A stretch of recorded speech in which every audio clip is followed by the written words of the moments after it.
सर्वप्रथम शासन स्थापना दिवस पर संपूर्ण श्री संघ को, साधु साध्वियों को, सभी को मेरी हार्दिक हार्दिक बधाई। जिस संघ को संयम स्वर्ण जयंती मनाने का सौभाग्य मिला, उनको मेरी तरफ से खूब खूब बधाई। जिस संघ को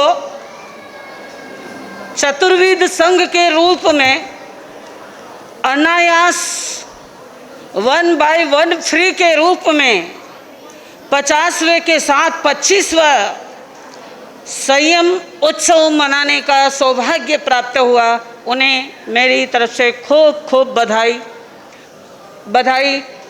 पूज्य महासती जी महाराज साहब, डॉक्टर श्री पुनीत ज्योति जी, बधाई। पूज्य सरल मना श्री विकसित मुनि जी महाराज साहेब को। बंधुओं, चूँकि सारे कार्यक्रम होने के बाद, एक मिनट, हाँ, बोलिए भगवान महावीर स्वामी की। बाहर आंगन में जो भाई खड़े हैं, नहीं सुनते। माँ सती जी महाराज साहब बोल रहे हैं, आपको संतों का सम्मान करना आता होगा, मुझे लगता है ऐसा। महावीर भवन के और इंदौर वासी जैन श्री संघ संतों का सम्मान बखूबी जानता है। तो आइए पधारिए, हम आपको कह रहे हैं, गुरु भगवंतों का एक एक शब्द लेंगे, आपके भीतर अनंत ऊर्जा आएगी। तो बाहर जो लोग खड़े हैं, प्लीज़ प्लीज़ आप अंदर आइए और आकर हमारे समक्ष बैठिए, सामने बैठने का आनंद लीजिए। प्लीज़, जितने भी मेरे भाई खड़े हैं, मेरी आवाज़ सुन रहे हैं, बहुत प्यारा है ये इंदौर और इंदौर का ये संघ। तो आप सभी अंदर जरूर आएंगे, जरूर आएंगे, जरूर आएंगे। और बाहर से जितना शोर है सारा बंद कर देंगे। बाहर जितना शोर हो रहा है बातों का, वो सारा बंद कर देंगे। प्लीज़ आप अंदर आकर बैठिए और माँ सती जी महाराज साहब को श्रवण कीजिए।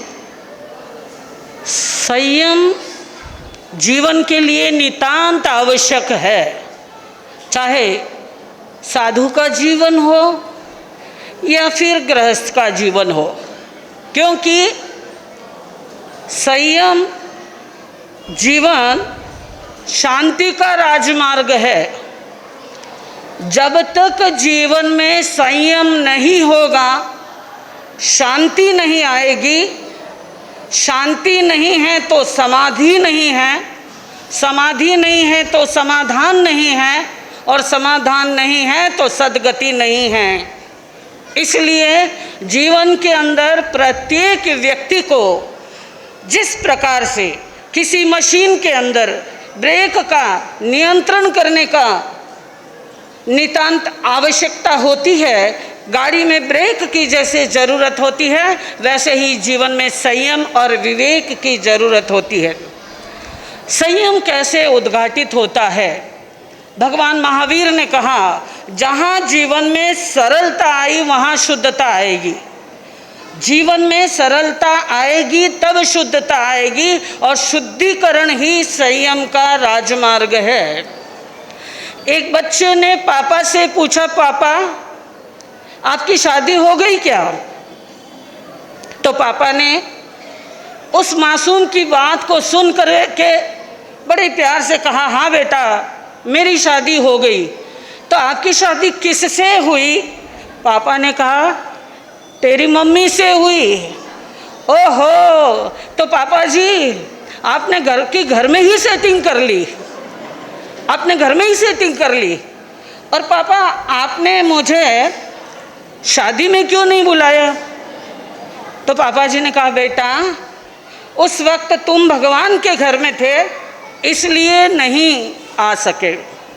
बच्चों की मासूमियत, बच्चों की सरलता, बच्चों का भोलापन, ये संसार के अंदर तो अच्छा लगता है या अच्छा नहीं भी लगता होगा। भोलापन की मार्केट वैल्यू संसार के अंदर कम है, क्योंकि बेचारे भोले को हर कोई लूट लेता है। लेकिन जिन शासन के अंदर भोले, सीधे, सरल और सच्चे लोगों की ही पूछ होती है। हमारे साध्वी जी, पूज्य श्री पुनीत ज्योति जी महाराज साहेब, एक तपस्वी आत्मा, सादगी भरा जिनका जीवन, सरलता जिनके चेहरे पर झलकती है, और मुस्कान इनकी दौलत है।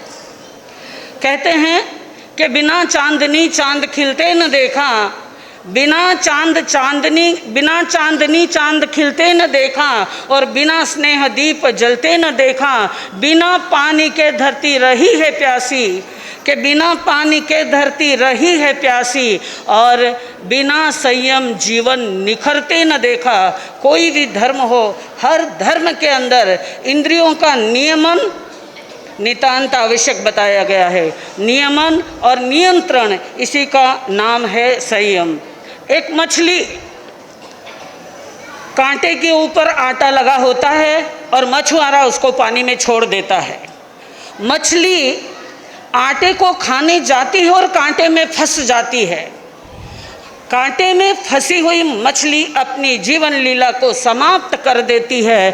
ठीक इसी तरह से है संसारियों का जीवन, जो संसार की मोह माया में इतने उलझ जाते हैं कि स्वयं को खो देते हैं। स्वयं में स्वयं की पहचान करना, स्वयं द्वारा स्वयं को सिद्ध करना, स्वयं द्वारा स्वयं पर नियंत्रण करना, इसका नाम है संयम। और इस तरह का संयम लोगों के लिए कुछ घंटों का भी बड़ा कठिन होता है, लेकिन महासती जी महाराज साहब के संयम के 50 वर्ष पूरे हो रहे हैं। अभी किसी वक्ता ने कहा था कि जीवन एक बीज की तरह होता है।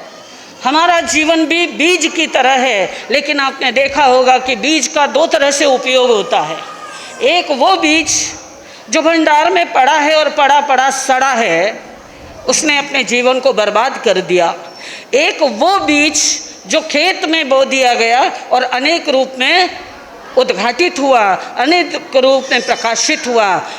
कुछ लोग अपने जीवन के समय को इंद्रियों के भोग विलास में खो देते हैं, जीवन विकार का शिकार बन जाता है। लेकिन कुछ लोग अपने जीवन को वेस्ट नहीं करते, बल्कि अपने जीवन को इन्वेस्ट कर देते हैं संयम के अंदर। और जो लोग अपने जीवन को संयम में इन्वेस्ट कर देते हैं, निश्चित रूप से वो आत्मा परमात्मा का अंश बन जाती है, या यूँ कह दूँ कि वो परमात्मा के निकट हो जाता है। इसीलिए तो कहा है कि तू खुद है खुदा, न खुदा तुझसे जुदा है।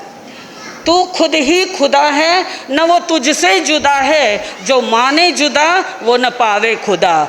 हम स्वयं परमात्मा का अंश हैं, लेकिन अपने अंश को उद्घाटित करने के लिए हमें अपने जीवन में संयम को स्वीकारना होगा। जो लोग संयम की साधना करेंगे, संयम की आराधना करेंगे, वे भी निश्चित रूप से आगे बढ़ कर के अपने जीवन को उज्जवल बनाएंगे। महासती जी महाराज साहब को पूरे आनंद रत्न परिवार की तरफ से, पूरे आदर्श ग्रुप की तरफ से लाख लाख बधाइयों के साथ खूब खूब मंगल कामना। और इसी तरह से मंगल कामना हमारे सरल मना सादगीपूर्ण संत, जिनसे अभी अभी परिचय हुआ, लेकिन थोड़े समय के परिचय ने जिनको प्रभावित कर दिया, ऐसे महाराज साहेब श्री विकसित मुनि जी महाराज साहेब बहुत शांत स्वभाव के संत है। मैंने बहुत रिक्वेस्ट करी, महाराज साहब मेरे गुरनी मैया का क्षेत्र है शाहजहाँपुर, कब से चातुर्मास मांग रहे हैं, और महाराज साहब ने बहुत सरलता के साथ जय बोल दी। ऐसे सीधे साधे संत हमारे संघ का एक बहुत बड़ा हीरा है ये संत। और इनको मैं अपने साध्वी मंडल की तरफ से हार्दिक हार्दिक बधाई देती हूँ। और बधाई देती हूँ भाई अभय जी और बहन मधुलिका जी को, कि जिन्होंने आज के संघ की इतनी सुंदर सेवा करके साधर्मी बंधुओं का, बहनों का लाभ लिया। उन्हें भी बहुत बहुत बहुत साधुवाद इसी मंगल मनीषा के साथ। ओम शांति।